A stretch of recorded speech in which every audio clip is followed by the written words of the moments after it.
Y de acuerdo a los datos que proveyeron los especialistas en meteorología, los vientos que azotaron a gran parte del territorio nacional, principalmente en la región oriental, llegaron hasta los 107 kilómetros por hora. En el departamento de Canindeyú, 200 viviendas sufrieron daños.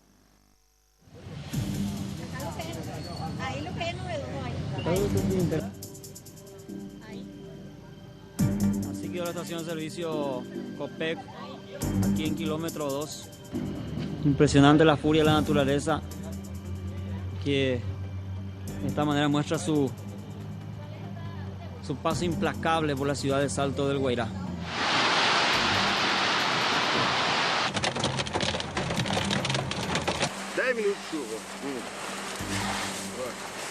Impresionante. Estamos en los pasillos de la Universidad Nacional de Canindeyú. Así, tremendo temporal, miren. Miren cómo quedó.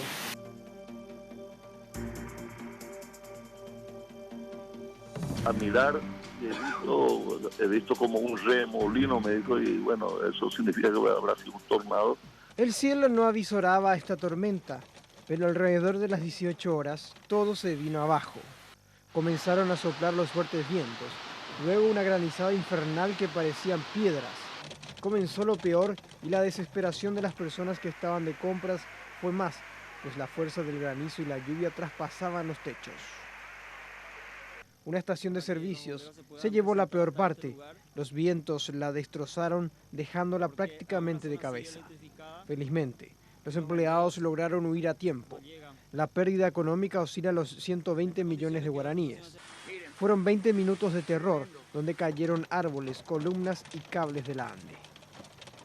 Muchas destrucciones de techos de casas humildes de los barrios periféricos.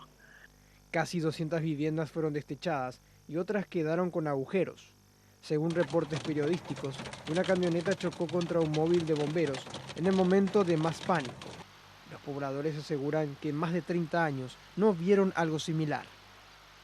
Porque si esto se producía, digamos así, 3 horas más tarde, cuando a las 10 de la noche, cuando la gente ya estaba reposando, esto realmente iba a ser un desastre.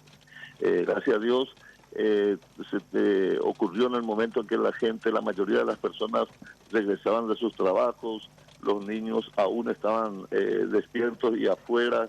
Casi todos los usuarios de luz eléctrica se quedaron sin el servicio, pero cerca del mediodía el 80% de la electricidad ya se recuperó.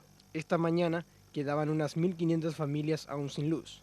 Autoridades locales y departamentales, así como de emergencia nacional, se encuentran asistiendo a damnificados que afortunadamente no resultaron heridos.